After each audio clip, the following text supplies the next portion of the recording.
What's going on, guys? Nick Hellman here, aka the Crypto Hitman, and I have another interview for you. Today, I have the co-founder of Horizen Global. This is Rob Viglione. Now, he might look a little familiar. He was one of the first interviews I did back in 2017, I believe. And I think my channel, Learn Crypto, was also one of the first interviews for Horizen all the way back then. So this is crazy that you guys have survived. So how are you doing, and kind of what's the general overview of the project lately? Nick, it feels surreal to be here. Great to see you again, and hello to everyone on the channel. It's fun times for Horizon. Happy to talk about all the latest things. Just the fact that we've been around since 2017 is interesting in itself, and we'll talk about a lot of the technical and platform deliveries that are upcoming that have happened, some of the Grayscale news that came out. Then, of course, there's been a lot of action going on in our markets, so we could talk about some of the new listings and things that have been, I think, part of that. Yeah, that's amazing. And you guys have been around for a while. So some people would put you in the Dino coin category, even though you're not, you're kind of a cycle after Ethereum and Litecoin. So I don't really Yeah. consider you a Dino coin. But some people say that when I post about Zen, like, Dino coin, they lose a little interest. So I'm interested to see how you're going to kind of get out of that quote unquote negative narrative, get that Mhm. fresh new look, get the new fresh users, investors, speculators on board with Yep. Horizon. And I think a lot of that starts with Q1 2025 as you guys are rolling out this new mainnet. So I guess let's dive right into it. Let's talk about what's new with Horizon, how is it going to be fresh again, and why people should take a second look. 100%. So it's funny. Like I kind of like the Dino Coin narrative. Maybe that's the wrong way to A look at it. survivor, a survivor. Yeah, I mean, like there's something about evolution as well. When projects like if you look at our peers from back then, like so we started the project in 2016 actually and launched in 17. And if you look at our peers, those that we thought that we were competing with back then, they're mostly gone. They're dead. Projects, stalled. They're not around anymore. Horizon's been doing the opposite. So no, we're definitely not the sizes of Ethereum. We haven't had that kind of success or anything, but we have chosen a niche. I think that is important. So I think what we're getting at now, and you'll see this with the new platform release, is we're getting back to our roots in terms of the mission that we thought was really important back then. We think is even more important today, which is privacy.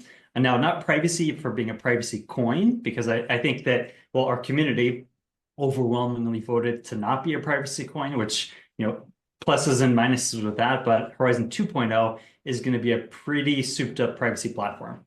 So that's kind of the big news is what's going on the tech side. We've never stopped innovating. In fact, we've done a lot on the ZK side.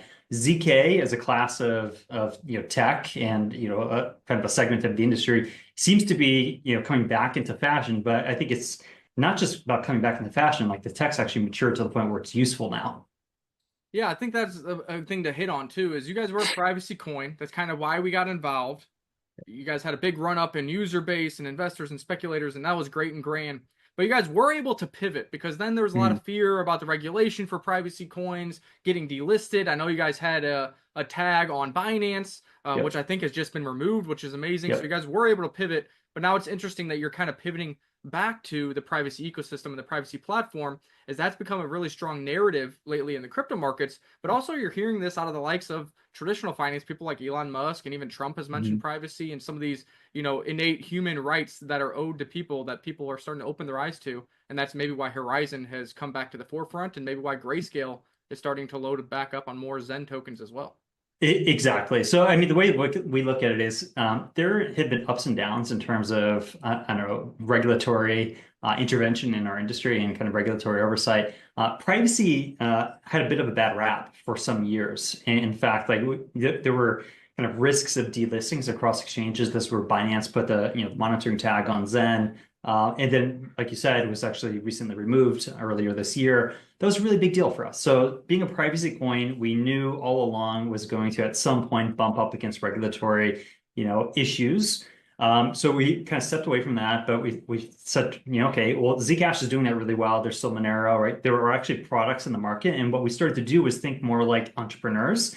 And what problem are we solving in the market, and how are we different from other people that are trying to solve the same problem? So you have the privacy coins that are out there, but now with the emergence and kind of maturation of ZK as a class of technology, we could roll out a platform that actually gets the best and most efficient ZK for privacy applications that you can get out there. So when we launched in 2017, we were all about privacy. We've always been about privacy. Yes, we stepped away from being a privacy coin, but we never lost interest in being a privacy project. So now what we're doing is we're filling a gap in the market that we think is absolutely needed. And now that we have a friendly, what seems to be kind of like an end to the war on crypto, we think that now we can actually push hard back into the privacy narrative and be loud about it. And just the reality, the world needs privacy. If more action goes on chain, we absolutely need privacy. So now projects that can provide the tooling, the resources, the communities, just the kind of center of gravity to make these things happen and scale, I think they're going to be very successful. So Horizen's stepping up and having kind of a new kind of step at bat for product market fit in the privacy space. Yeah, so product market fit, especially in the crypto ecosystem, and there's isn't stocks, there is no equity, so it's all token based.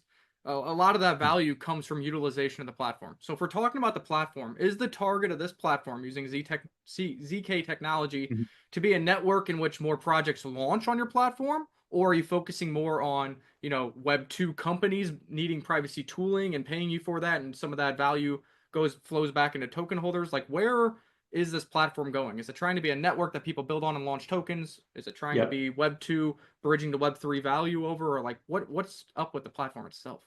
Yeah, I mean, like I think this is a question for a big chunk of the industry is where do we see that kind of on the margin, the next like leg up of growth?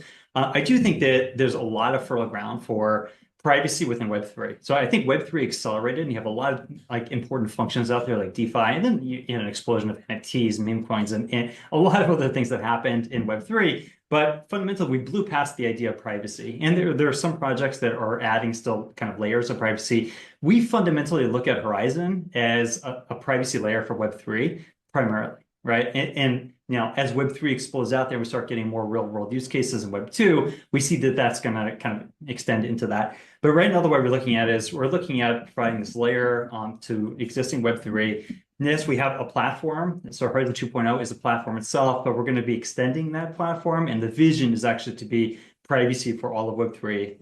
Now, it's a big mission, all right, but it's a mission that we've been on for a while. We are experts in it, and we have a community that's been rallying around that for years.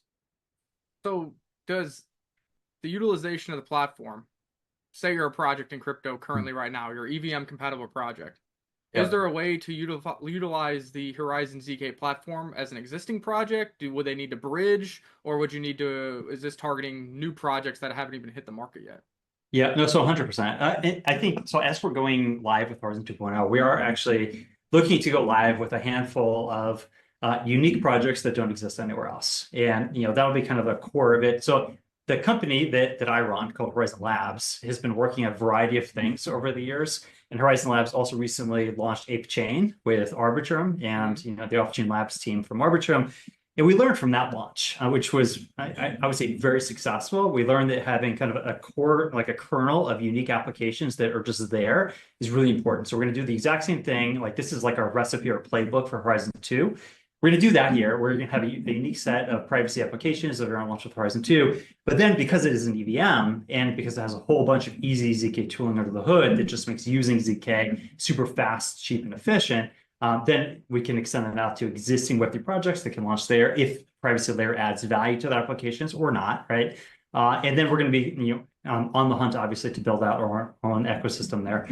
But like I think the bigger vision here, though, again, isn't just to build our own kind of unique independent ecosystem. I think that ship has sailed as an industry. I think you're seeing clusterings of important ecosystems. Obviously, you've got the Ethereum world, the L2s, and L2s are clustering in Ethereum from the Arbitrum to the OP stack to the ZK rollups and so forth. Pick your flavor, but you have ecosystems here that are sort of accelerating at their own pace. So I think ultimately Horizen is going to have to plug into either one or more of these ecosystems to get on that acceleration kind of curve itself. So we're definitely not looking to be a siloed ecosystem just only for privacy apps, but it's definitely like as soon as we launch, it'll be the best place for privacy apps. But we're going to very rapidly extend that. And our 2025 roadmap is going to be looking at how can we add privacy as a layer to some of these other really important ecosystems. Yeah, I think that's really important because, like you said, you need that interoperability because the problem is we're beyond the days of the early days. You were here, obviously, where a layer 2 or layer 1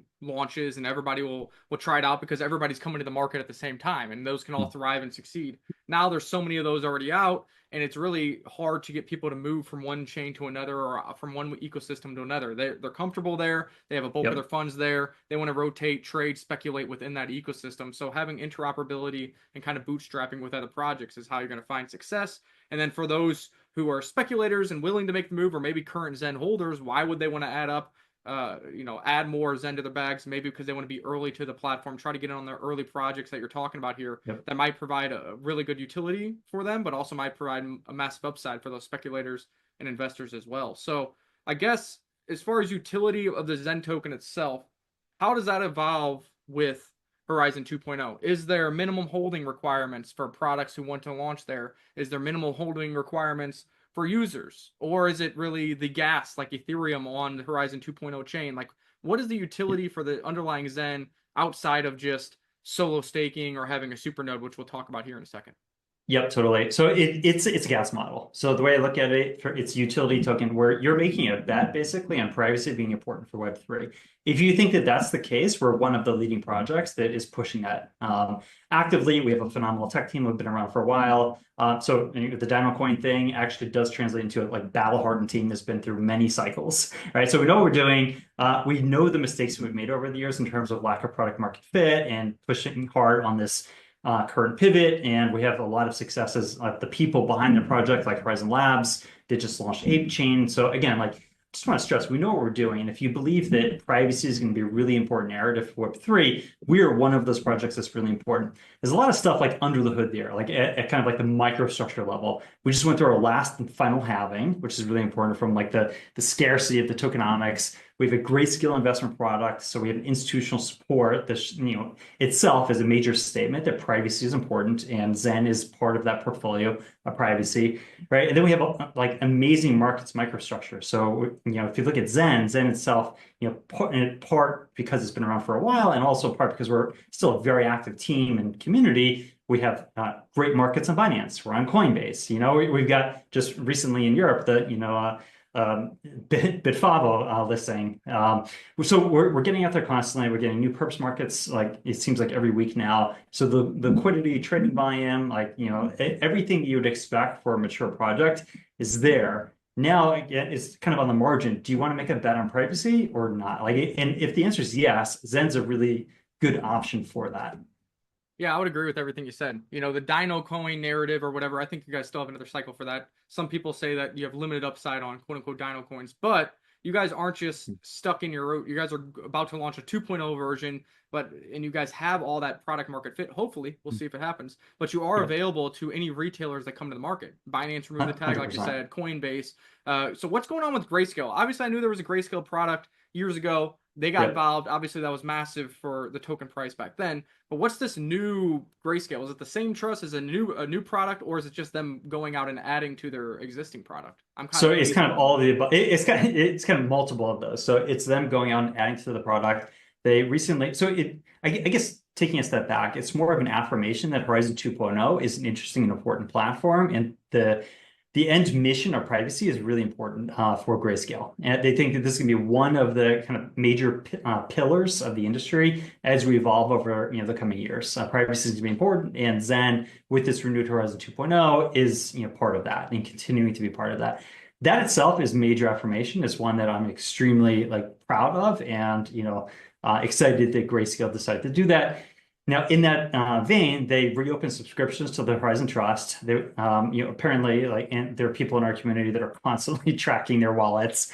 They did load up on some Zen, it seems, right? And just the community got word of that, and people just got really excited that there's now kind of a renewed and expanded institutional channel for Zen and our mission to be important and an important part of the kind of the coming cycle. That's amazing. So I guess the last kind of topic, because we're definitely going to need other interviews to dive deeper into products and once the platform launches and everything else. Yeah. But how do people get involved now? How do they get involved with the platform that, before it gets fully launched? What do they do Yeah. with their Zen token? You guys used to have a node structure. Actually, we Yep. were one of the first channels I got you guys to leak that Yep. information out there about the secure nodes and the super nodes coming up. Does the Yep. secure node and the super node still exist? And I know proof of work is now gone. Mhm. So if you want to kind of explain the direction that you guys are doing for the inflation that you have going on and how people can get Yep. rewarded and how people can get started. Totally. Yeah. And such an important question. So, and again, thank you for being, I remember that early days, leaking that news. That was awesome. Supernodes still exist, but they are going to be deprecated when we go to Horizon 2.0. So Horizon 2.0 is going to be an EVM chain, and it will have collators on the chain. So basically, collators are going to be the same kind of proof of stake network out there that will be rewarded. So basically, we have Horizen actually has two chains right now, and it's kind of a little known fact is we have the proof of work chain that's still running, and then we have an EVM chain that's a side chain to it. So those two chains are basically merging in Horizon 2.0 with a much more modern framework, and it'll be much faster performant than everything. But basically, that merge is going to wipe out the existing system, which has super nodes and which has EVM, forger nodes. They're all combining to basically be collator nodes on the new EVM platform. So that's the opportunity, is to participate in infrastructure there. You don't have to, like in the new system, there'll be a delegation mechanism there. So like, again, a more modern stake system. So you'll be able to just simply delegate your Zen to a node that's running, and you'll be able to earn rewards that way. So it's a very clean, efficient way, this smart contract enforced, which is always great for security. Or you can run a node and try to attract people to delegate their stake to you. So there's multiple ways to participate in that. I will say, like, one other catalyst here, which is another way for different types of users to participate. We're going to, for the first time in our history, have a substantial grant program, because what we did with Horizon 2.0, we're rolling out basically like tokenomics 2.0. So we're redoing the tokenomics. Now, about 75% of Zen has already been mined. We're not producing more Zen, right? So there's only 25% of Zen that will ever exist to be emitted over the next 100 years. But of that 25%, we've modernized it completely, and we've carved out a huge chunk for the community for literally just a massive grant program for privacy applications. So this is where, if you want to build an application, now you don't have to be a developer, you can be an entrepreneur, you can be someone who just wants to participate in some of these communities. But I think we're going to have one of the most robust and kind of like interesting privacy application ecosystems, because now we have real money to throw out this problem. And before, it was more like we were one of these, Dino projects. So like in the old days, we had certain kind of values of like fair launches, and like we didn't have team allocations and all these things that you have now. And what that meant was we didn't have a big grant program. We just had like very small amounts of money that could never really fund a real budget to do much other than kind of like maintenance mode. And then Horizon Labs was like going out and doing development basically pro bono for many years to get us where we're right now. But now we have real money with Horizon 2.0 going live. So I think this is going to be a major catalyst for us, a major network activity, and a major clustering of like privacy applications. So if you're in that category, definitely come participate. Yeah, and I think just to touch on that, and I know you don't talk about token price too much, but with that, I think the grant program is huge, because Zen was one of those who, in multiple cycles, was a late runner. And why did that happen? Yep. Why? Because you didn't have that much funding, but you had Exactly. product market fit or the right vision. And later in the market cycle, people would find out about you. You guys would explode. And when you started getting momentum, we were towards the end of the market cycle. This could be the first time that Zen has new product launches, product market fit, and funding at the beginning of the market cycle, already starting to outperform some of the altcoins. It can catch that headwind rather than getting that tailwind at the very end of the market, right when the momentum is coming. $180, massive momentum, grayscale, everything at the last of the end of the last cycle. But then Bitcoin drops 40% on your head, and exactly, and then there goes the budget, 100%. That's exactly that's it. The one thing that's happened multiple cycles with Zen. People are like, oh, what are we doing with our Zen? This is that, is doing that. It's like, hey, keep collecting the passive income. It's going to be a late mover. That's what it always does. And I think this is the time where you guys could be on the forefront, where you got the marketing spend and everything to get ahead of the curve and really stand out in the massive crowd of altcoins that we see right now. So to circle back to the node structure, for those who run secure nodes, they need to already take those offline. Those aren't producing anything. Am I correct on that? Yeah, now, exactly. And then what is the timeline for those who are running super nodes? Like when do we got to make a change? When do we get some documentation so we don't keep paying for hosting services or anything like that? Oh, 100%. So everyone's good right now. So we're looking at a testnet launch for Horizon 2 in January. So basically in a couple of weeks, we're going to launch the testnet and start getting some activity on chain. But those node systems are going to continue to operate until we hit Mainnet for Horizon 2.0, which is probably going to be in April, is our target launch date there. So between now and April, you're good. You don't have to do anything. We're going to have over the next couple of months extensive documentation on exactly what you would have to do to participate in Horizon 2.0. There'll be incentives and everything like that to transition as well. We have a kind of a sister project that Horizon Labs has been working on called ZK Verify. Now, this project is going to be launching as well just prior to Horizon 2 with incentives for the Horizon community and Zen holders. So it's going to be an interesting mix of kind of like airdrop and user incentives to participate in the ZK ecosystem with two projects now. So you're going to have this kind of like hot new ZK Verify project on top of this old kind of OG, Horizen Zen project, and they're going to be very synergistic. So it's actually something to look out for your users. And then again, like you want to do anything because we're going to have a ton of docs and everything just to alert everyone in advance. We want everyone to come along with us. We don't want people to kind of wake up one day and realize the nodes aren't being paid. We want you to know well in advance and come along and participate. Yeah, I need to probably get look into some documentation at ZK Verify, or maybe get a contact from me, maybe have them on for an interview. Sounds interesting. To me, it sounds like if you're a Zen holder or a Zen participator currently, maybe there's some kind of fair launch or airdrop mechanism for this new ZK Verify, like we've seen with a lot of other projects this year. And those are usually a really good opportunity to get involved with, and something where you can speculate on Zen, but you're getting a little bit of a hedge with an airdrop from ZK Verify. Obviously, guys, I have no idea. That's the first I've heard of it, but that's what it sounds like. And Nick, guess what? Like in the same vein of you being the first to announce the whole like secure supernode system, I think you're probably the first to actually publicly be announcing any sort of like, economic relationship between ZK Verify and Horizon 2.0. But again, those details are going to be forthcoming, but there's going to definitely be some sort of relationship there. Yeah, I like to see that, because last time we talked and we were one of the first, obviously, the rest is history. Zen had a massive success for the following year and during that bull market. So hopefully we can see the same here with Horizon 2.0 and the ZK Verify and these new products that are launching on your chain. Yep. Yeah, thank you very much, Nick. Well, I think we covered everything I wanted to. I want to keep these short and sweet. I know the attention span of the TikTok brain is short nowadays. We'll definitely have to get more of these, not wait another year in between these, because it seems like there's going to be a lot to talk about, a lot of new projects, opportunities, tokens to be talking about with Horizon 2.0 early in 2025. Is there anything I kind of missed? And of course, guys, make sure to hit that like, share, and subscribe, and all the links you'll need will be in the description as well. Nick, this was intense as always, because I think you honed in on exactly the important things. So guys, just pay attention. In a couple of weeks, it'll be testnet time. And by testnet, I mean incentivized testnet we're going to have as well. So there's going to be a lot of opportunities out there for community. Come join the conversation, though. I mean, we have Discord, Telegram, all the usual channels that you can come join, or just follow everything on X.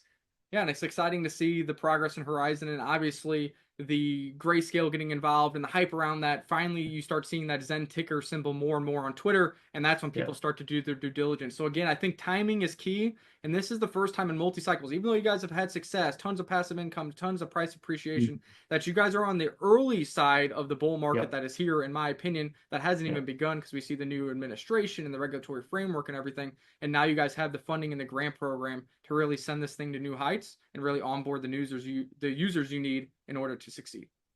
Framed it perfectly, Nick. Couldn't agree more. Talk to you guys soon. Hit that like, share, and subscribe button. And if you want Rob on here again, leave a comment in the comment section below.